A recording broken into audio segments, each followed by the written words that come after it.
முருக பக்தர்கள் எல்லாரும் இதை கொஞ்சம் பாருங்க.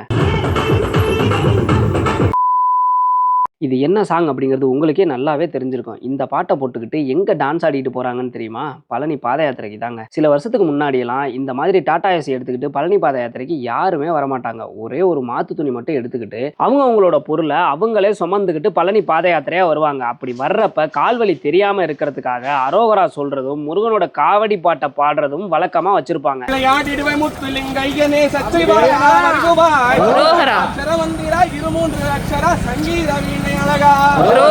இந்த பாட்டெல்லாம் கேட்கிறப்ப முருகன் மேல பக்தி இல்லாதவங்களுக்கு கூட பக்தி வந்துடும். அந்த அளவுக்கு அந்த பாட்டெல்லாம் சூப்பரா இருக்கும். இப்ப சமீப காலமா தான் டாடா ஏசி எடுத்துட்டு வரதும் இந்த மாதிரி சினிமா சாங் போட்டு டான்ஸ் ஆடுறதும் அதிகமாயிருக்கு. நம்ம ஏற்கனவே போட்டிருந்த பழனி பாத யாத்திரை வீடியோல இருக்க கமெண்ட்ஸை போய் பார்த்தீங்க அப்படின்னா தெரியும். நிறைய பேர் பிள்ளை வரம் கேட்டு கல்யாணம் ஆகணும் அப்படின்னு, உடம்பு சரியாகணும் அப்படின்னும், அரசு உத்தியோகம் கிடைக்கணும் அப்படின்னு இந்த மாதிரி பல வேண்டுதல்களோட முருகனை மட்டுமே நினைச்சுக்கிட்டு, முருகா உன்னை தவிர வேற எந்த துணையுமே எனக்கு கிடையாது அப்படின்னு முழு பக்தியோட முறையா விரதம் இருந்து பாத யாத்திரை வர்றாங்க. நான் சொல்றது கரெக்ட் அப்படின்னு நினைச்சீங்கன்னா இந்த வீடியோக்கு ஒரு லைக்கை போட்டு உங்களுக்கு பிடிச்ச முருகனோட பெயரை கமெண்ட்ல சொல்லுங்க. எனக்கு பிடிச்ச முருகனோட பெயர் குமரன். நானும் என் தங்கச்சியும் கூட இந்த மாதிரி முறையா மாலை போட்டு விரதம் இருந்து பழனி பாத யாத்திரை வந்தோம். என் தங்கச்சிக்கு காலில் கொப்பளமே வந்தாலும் வண்டியில ஏற மாட்டேன்னு சொல்லி கந்தகுரு கவசமும் கந்த சஷ்டி கவசமும் படிச்சுக்கிட்டு கடைசி வரைக்கும் பழனிக்கு பாத யாத்திரையே நடந்து வரணும் அப்படின்னு வந்தாங்க. ஆனா ஒரு சிலர் இந்த மாதிரி இரட்டை வசனங்கள் இருக்க சினிமா பாட்டை போட்டு ஆடிக்கிட்டு பழனி பாத யாத்திரைக்கு எதுக்கு போறோன்னே தெரியாம வர்றவங்களால மற்றவங்களுக்கும் அது கஷ்டம்தான். நல்லா தெரிஞ்சுக்கங்க, பழனி பாத யாத்திரை அப்படிங்கிறது ஒரு ஆன்மீக பயணம், அது பிக்னிக் கிடையாது. அதை தெரிஞ்சுக்கிட்டு